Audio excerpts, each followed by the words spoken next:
জামাতের সাথে আমাদের ঐক্যের সম্পর্ক হচ্ছে বিচার আর সংস্কার, এর বাইরে তার পলিটিক্সের সাথে আমার কোনো সম্পর্ক নাই।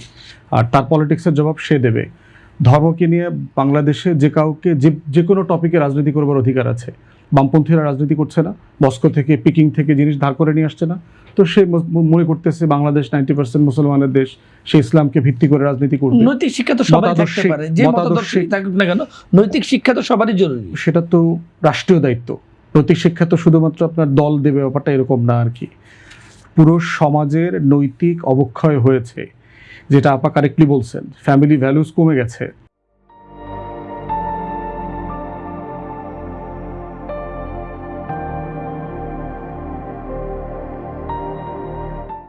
গতকালকে অথবা পরশু দেখলাম আওয়ামী লীগের এমপি সাবেক ক্রিকেটার সাকিব আল হাসান, সে দেখলাম একটা বেটিং কোম্পানির হয়ে প্রমোশনাল ভিডিও দিচ্ছে কালকে অথবা পরশু। এখন সাকিব হচ্ছে বাংলাদেশে সম্ভবত দ্বিতীয় অথবা তৃতীয় সর্বোচ্চ যার ফেসবুক ফলোয়ার। পরিমণি একটু পিছনে ছিল, একটু আগায় গেছে। কালকে না পরশু দেখলাম পরিমণির এখন 17 মিলিয়ন, সাকিবের 16 মিলিয়ন।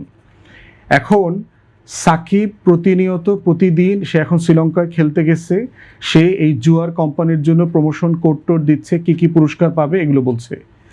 এখন চিন্তা করে দেখেন কি পরিমাণ তরুণ গ্রামে গঞ্জে সব জায়গায় সাকিবকে ফলো করে, আইডল মনে করে। এরকম একটা মানুষ যদি এই কাজটা করে, তাহলে আপনি সমাজের অধপতন কিভাবে ঠেকাবেন, তরুণদের অধপতন কিভাবে ঠেকাবেন? গ্রুপ করে করে সবাই, এই যে প্রায় 50,000 60,000 কোটি টাকার ইয়াবা বিক্রি হচ্ছে বাংলাদেশে, এই যে তরুণরা সিরিয়াসলি মাদকাসক্ত হচ্ছে, পর্নোগ্রাফিতে আসক্ত হচ্ছে, পাবজি খেলছে, তাহলে নৈতিকতার এই কারেন্সি তো শুধুমাত্র একটা দল, একটা সেকশন, সংসদ সদস্যকে এফেক্ট করে নাই। বিষয়টা পুরো জাতীয় ক্রাইসিস আকারে আসছে, এবং এই সংকটটাকে সংকট আকারেই আমাদের ডিল করা দরকার। কিভাবে করবেন, কোন কোন সেকশনকে, আলেম ওলামায়ে কেরাম, শিক্ষক, অভিভাবক, বাবা মা, সমাজের রাজনীতিবিদ যারা আছেন, প্রতিনিধি, সবাইকে এটা সিরিয়াসলি আলোচনা করা দরকার। কাঠামোগতভাবে আপনি নৈতিক মূল্যবোধের জায়গাটা কিভাবে আপনি ইনডক্ট্রিনেট করবেন ছোটবেলা থেকে। আর যেটা বলেছি, কাঠামোগত জবাবদিহিতাও লাগবে। আপনি নৈতিকতাও শেখাবেন, শেখানোর পরেও যে সেখান থেকে চোর ডাকাত বের হবে না তার কিন্তু কোনো গ্যারান্টি নাই। সব কিছু শেখানোর পরে সব দেখবেন অত্যন্ত ভালো বাবা মা, আদর্শ পরিবার, এরকম একটা পরিবারের সন্তানও দেখবেন যে বাজে হয়ে গেছে, নষ্ট হয়ে গেছে, বাজে কাজে জড়ায় গেছে, তখন তাকে তো আপনার অ্যাকাউন্টেবিলিটির মধ্যে আনতে হবে। তাহলে নৈতিক শিক্ষা দেওয়া, জবাবদিহিতা, স্বচ্ছতা, অ্যাকাউন্টেবিলিটি সব কিছু মিলিয়ে হলো সমাজ। সমাজে দেখবেন চোর ডাকাত, দুর্নীতিবাজ, ধর্ষক তৈরি করতে হইলে কিন্তু স্কুল কলেজ করা লাগে না, মানুষ বানানোর জন্য স্কুল কলেজ বিশ্ববিদ্যালয় করতে হয়।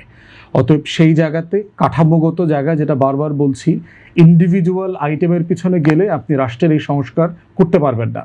এটা একটা কাঠামোগত সংকট আকারে আছে আমাদের সমাজে, এবং এটা কাঠামোগতভাবেই ডিল করতে হবে। এই জন্যই বলছি যে মাননীয় প্রধানমন্ত্রীকে সবাইকে নিয়ে বসেন, এই কাঠামোগত সংকট কিভাবে ডিল করবেন। এককভাবে একে ওকে ঘায়েল করার ওয়েপেন করলে আপনি এটার সমাধানে যেতে পারবেন না। কদিন পরপরই শুধু আলোচনা করবেন, গুজব আইটেম, গসিপ আইটেম, খুবই সুন্দর সুন্দর রসালো এও পোস্টার বানাবে, একে ওকে হেনস্থা করবে, সমাধান হবে না, দেশ আগাবে না। নাগরিক হিসাবে আমাদের যে লজ্জার জায়গা সেটা থেকে যাবে।